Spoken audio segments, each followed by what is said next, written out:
नमस्कार, मैं हूं पवन त्यागी। जय बागेश्वर बालाजी महाराज, जय बागेश्वर धाम की आप सबको ये मुझे आज बताते हुए बड़ा हर्ष हो रहा है कि बागेश्वर बालाजी धाम के धीरेंद्र शास्त्री जी की धूम अब छत्तीसगढ़ के बाद बिहार में गूंज रही है और बिहार की सरकार इससे कटघरे में खड़ी हो गई है। बिहार में जिस तरह से बागेश्वर बालाजी धाम सरकार का विरोध शुरू किया, जिसमें तेज प्रताप ने बयान दे दिया और उन्होंने इसको ये तक कह दिया कि ये तो देशद्रोही है, ये तो हिंदू मुस्लिम करता है, उससे आरजेडी की पोल खुल गई है। और अब आपको बता दें कि इनका एक ये चेहरा समझ में आ गया है कि आप मुस्लिम तुष्टीकरण कैसा किस कदर कर सकते हैं कि आप एक संत को, एक हनुमान भक्त को इस तरह से अपमानित करने के लिए घोषणा कर देते हैं कि देखते हैं बिहार में वो कैसे आएंगे। ये चुनौती दी गई तो धीरेंद्र शास्त्री जी और उनके जो फॉलोवर हैं, जो हनुमान जी के भक्त हैं, उन्होंने इस चुनौती को स्वीकार किया और उन्होंने कहा ठीक है, आप कहते हैं कि हम बिहार में आने नहीं देंगे और हम बिहार में आएंगे भी और अपना दरबार भी लगाएंगे। इस चुनौती में आपको बता दूं कि कुछ सनातनी युवकों ने यह प्रण कर लिया कि वो अगर सरकार गिरफ्तार करने का सोचती है या कार्यक्रम नहीं करने देती है तो हम अपनी सुरक्षा खुद करेंगे और धीरेंद्र शास्त्री जी का दरबार वैसा ही लगेगा जैसा कि ग्राम गढ़ा में या बाकी जगह लगता आया है। इस चुनौती के बाद बिहार में जन सैलाब ने यह तय कर लिया कि वो हनुमान भक्त बागेश्वर बालाजी दरबार में आएंगे और अपनी अर्जी लगाएंगे। तो पूरी बिहार की सरकार को हिलाकर रख दिया हनुमान भक्तों ने। अपार भीड़ जिसकी कोई कल्पना जो आयोजक दल है उन्होंने भी नहीं करी थी। उनको लग रहा था कि एक भीषण गर्मी का माहौल है, बहुत तेज धूप है और साल की सबसे ज्यादा गर्मी इसी महीने में पड़ती है और इसलिए उन्होंने जो व्यवस्था की ये सोचते हुए पंडाल लगाए थे कि भीड़ उतनी नहीं आएगी।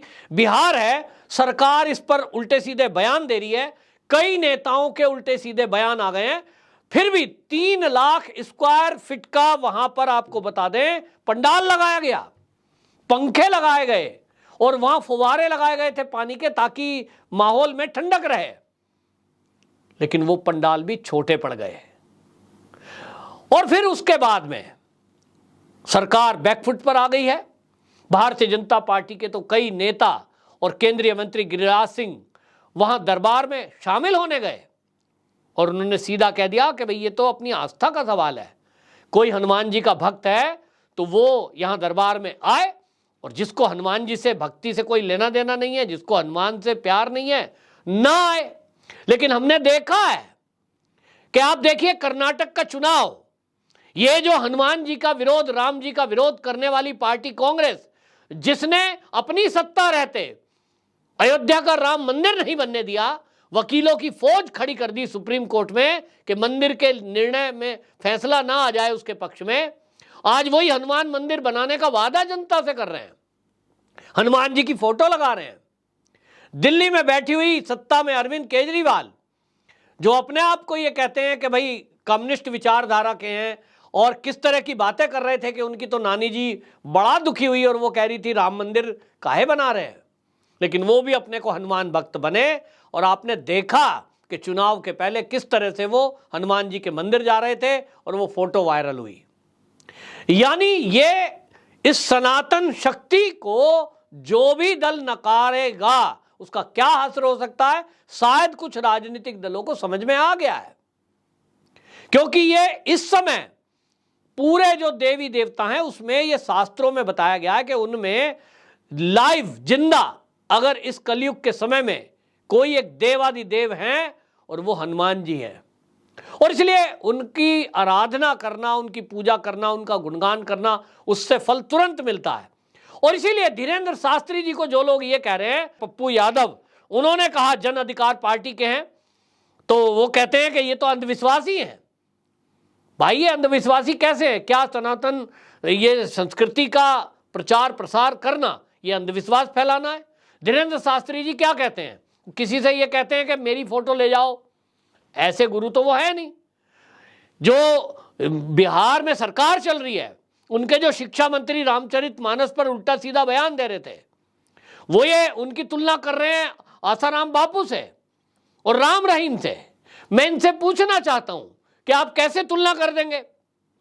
क्या ये धीरेंद्र शास्त्री लोगों से ये कहते हैं कि भाई आज तुम मेरे पंडाल में आ गए हो और तुम्हारे सबकी बीमारियां ठीक हो जाएंगी और मेरी फोटो ले जाना और एक माला दे रहा हूं और एक गुरु मंत्र दे रहा हूं और मुझे गुरु मान लेना, मेरी आरती उतारना, मैं आज से तुम्हारा गुरु, और गुरुर ब्रह्मा गुरुर विष्णु गुरुर देवो महेश्वरा गुरुर साक्षात पर ब्रह्म तस्मै श्री गुरुवे नमः, इस श्लोक को सुनाओ और फिर उसके बाद कहो देखो शास्त्रों में कहा है गुरु ही ब्रह्मा गुरु ही विष्णु गुरु ही परमात्मा है और इसलिए मेरी पूजा करो। क्या धीरेंद्र शास्त्री जी ने ऐसा कुछ किया है, ऐसा कुछ कहा है? यदि ऐसा वो कहते तो कह सकते थे कि देखिए भाई अंधविश्वास फैला रहे हैं, हनुमान जी के बजाय अपनी भक्ति करा रहे हैं। लेकिन धीरेंद्र शास्त्री जी क्या कहते हैं? धीरेंद्र शास्त्री जी कहते हैं कि इस पंडाल में जो बैठे हैं वो अगर कोई अपने घर में भी बैठकर बालाजी महाराज का ध्यान करेगा, पूजा करेगा, भक्ति करेगा, उसको यहां आने की जरूरत भी नहीं है। वहां किस लिए लोग ज्यादातर जाते हैं? एक तो दर्शन करने के लिए, कथा प्रवचन सुनने के लिए। वो कहते हैं कि ये कथा और प्रवचन भी इतनी भीषण गर्मी है, भाई घर में बैठ के सुनो। आह्वान किया उन्होंने कि भाई आप YouTube पर, Facebook पर लाइव प्रोग्राम चलता है, आप घर बैठे भी उस कथा को श्रवण कर सकते हैं जो वो सुनाते हैं। लेकिन हलचल क्यों मची है? हलचल मची है असल में धीरेंद्र शास्त्री जी के एक वाक्य से जो वो मंच से हर जगह बोलते हैं, भारत को हिंदू राष्ट्र बनाकर ही मैं दम लूंगा और इसकी घोषणा करवाना है। बालाजी महाराज चाहेंगे तो इसकी घोषणा होगी। पत्रकार पूछते हैं कैसे होगी, तो वो बोलते हैं भाई जब सनातन संस्कृति के संवाहक लोग, सनातनी लोग जब जाग जाएंगे, वो कहते हैं 2/3 लोग जाग जाएं, अपना वोट करें, हिंदू बनकर वोट करें। अभी हम देख रहे हैं कर्नाटक का चुनाव आया है, किसी भी राज्य का हो, लोग जातियों में बंटते हैं। लोग बात करते हैं कि साहब किन्हीं 30 करोड़ लोगों ने घोषणा कर दी है कि वो 2047 तक इस्लामिक राष्ट्र बनाएंगे इस देश को। क्या यह संभव होगा? मैं तो कहता हूं हाँ बिल्कुल संभव हो सकता है। क्यों? वो कहते हैं साहब हम तो 100 करोड़ है, कैसे संभव हो जाएगा? अगर 30 करोड़ ये सोच रहे हैं कोई लोग कि 2047 तक इस देश को इस्लामिक राष्ट्र बनाएंगे, तो जो 100 करोड़ है, वो जो 120 करोड़ है बाकी के, वो तो नहीं सोच रहे, वो तो हिंदू राष्ट्र की बात कर रहे हैं ना। वो 100 करोड़ हिंदू राष्ट्र की बात नहीं कर रहे। मैं फिर गिनवाता हूं कि देखिए आज के समय में स्थिति क्या है। धीरेंद्र शास्त्री जी जो बात कहना चाहते हैं या जो कह रहे हैं, जो समझाना चाह रहे हैं, उसको समझिए। आप देखिए एक जो भजन गायक हैं कन्हैया मित्तल, उनकी कई बार वीडियो वायरल होती है, जो राम को लाए हैं हम उनको लाएंगे, उन्होंने भजन गाया तो वायरल हो गया। वो क्या कहते हैं कि आप अभी जातियों में बटे हो, आप सनातनी बनो, आप हिंदू बनो। और इसीलिए आप कहते हो जिस वर्ग की संख्या केवल 30 करोड़ है और वो अगर इस्लामिक राष्ट्र बनाने की बात करते हैं, इससे क्या होगा? हम तो 100 करोड़ है। मैं लोगों को गिनवाता हूं कि भैया आप 100 करोड़ संख्या बता रहे हो, लेकिन इसमें कितने ऐसे हैं जो हिंदू बन करके रह रहे हैं, हिंदू बन करके जीते हैं, हिंदू बन करके अपना कार्यकलाप करते हैं, हिंदू बन करके वोट डालते हैं। आप तो जो है त्यागी, जाट, बनिया, ब्राह्मण, और इसमें भी नाई, तेली, कहीं यादव, किनमें बटे हुए हो? मुख्य रूप से अगर देखेंगे 10 से 12 तो ये ब्रांचेज हैं जिसमें ये बटे हुए हैं। किसी से पूछिए किसको वोट करने जा रहे हो? हमारी जात का एक त्यागी है, हम तो उसको देंगे। त्यागी को टिकट नहीं दिया इसलिए हम फलाने को वोट नहीं देंगे। हमारी जात का तो यादव है, राम मंदिर का विरोध भले ही करा हो, भले ही निहत्थे कार सेवकों पर गोली चलाई हो, हम तो यादव को वोट करेंगे। और इसलिए होता क्या है? होता यह है कि जिनको हम सत्ता में देखना नहीं चाहते वो ही सत्ता में आ जाते हैं।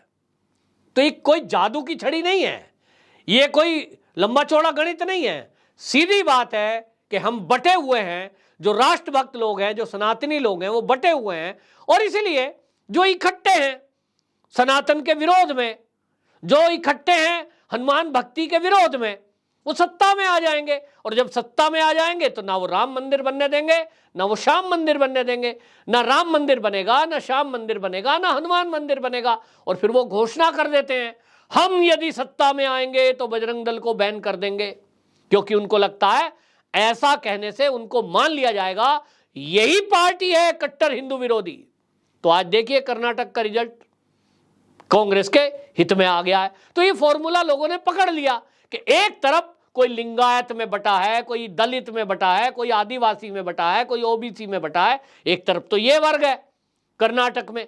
और कांग्रेस को समझ में आ गया कि एक वो वर्ग है, यदि उनको हम ये बता ले पाए, उनको मैसेज दे दिया हमने कि हम हैं कट्टर हिंदू विरोधी, वो वोट हमें मिल जाएगा। घोषणा कर दी, हम सत्ता में आए तो पीएफआई की तरह बजरंग दल को बैन कर देंगे। एक ही बात में दो मैसेज दे दिया कि हम पीएफआई को भी बजरंग दल मानते हैं और बजरंग दल को भी पीएफआई मानते हैं। ऐसा कहने वाला यदि कोई है तो वो हम है।